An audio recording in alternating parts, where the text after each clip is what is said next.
Hello everyone, and welcome to another Thunder and Lightning update for Game Guru Max. Today I'm going to actually show how you can actually use the lightning bolts in your game and just drop them right into your map and watch and see what happens. So let's give that a go.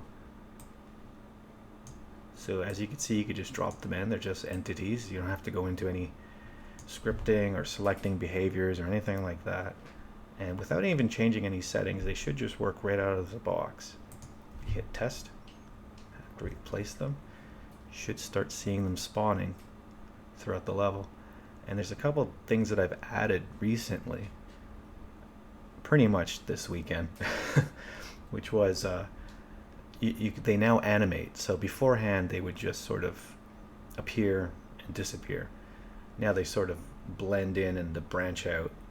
And then also I've added another feature as of last night, whereas they fade away.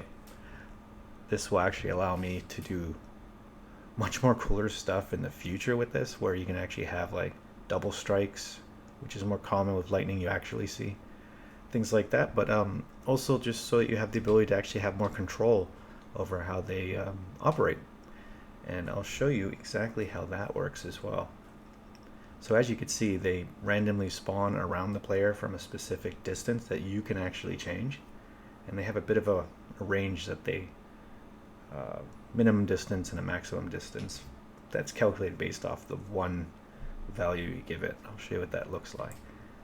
So if you were to select one of them, go to behaviors, as you can see, there's frequency, how many times does it appear basically, and the delay, how long does it stay, and the distance. So I would recommend increasing that to maybe 5,000, because if you have a building or a really tall tree, you don't want it to appear too much in front of it. You want it to appear more inside make it look like it's coming from the skybox rather, because if you have it too close to the player, sometimes if the player is running really fast, they can kind of catch up to the lightning. I will be adding a feature so that they're always pushing back, but you'll notice that some really weird stuff if you put the lightning bolts too close. So a couple new things that I've added is the animation speed and the fade speed. So like how long does it take to fade out, and the animation speed would be basically fading in. And let's take a look at what that looks like for this one. Now that I've changed a bit of it.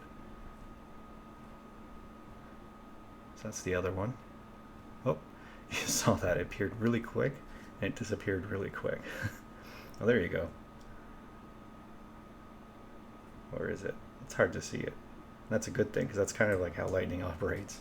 You don't always see the strikes. There it is, far in the distance there.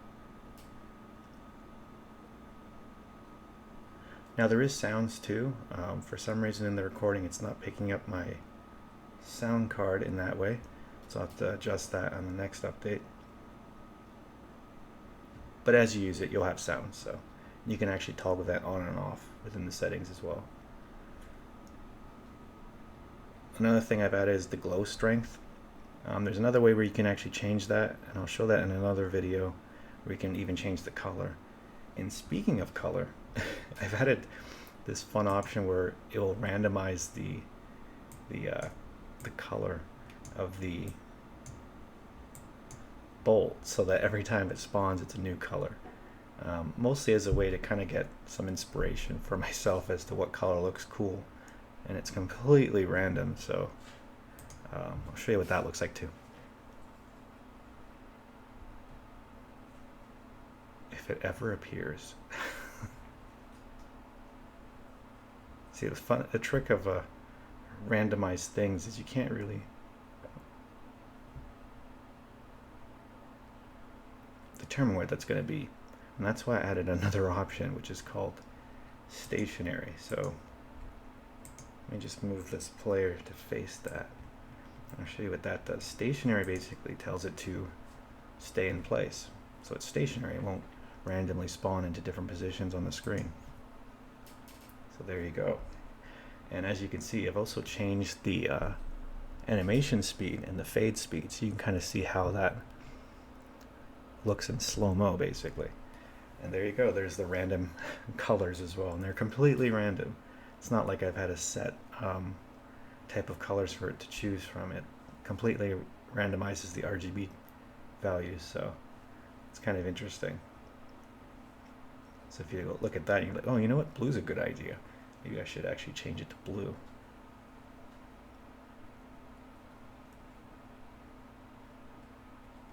It's pretty cool. So that's more like for like debugging, I would say, using stationary. But also maybe you want your game to have a bunch of, like there's a castle in the background, you want lightning to be striking it.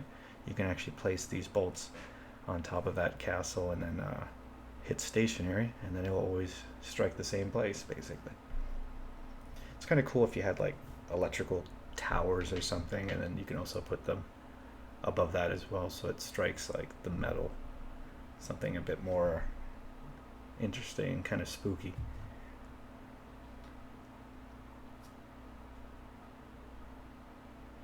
So yeah, you see in the distance how it's appearing in front of the trees, and when I move side to side, it doesn't look that believable. I'm ignoring this one, but let's go further away. But you see that one there. Um, see, it doesn't look as believable when you're moving around. I'm going to add an option where it follows the player, so it looks like it's further away. But to have that actually look proper, you actually have to put it far away. So I'd have to increase the distance quite a bit.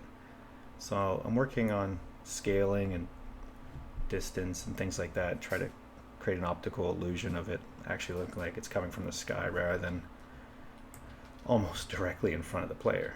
So yeah, so it's been a lot of fun, and it's many sleepless nights working on this, but it's been just, again, it's just been fun. So I've really been enjoying it. So hope you guys tune in to the next episode of this, I guess, because I'll be adding much more features and also showing how to change the colors of these if you want them to be a specific color, so they're not always purple.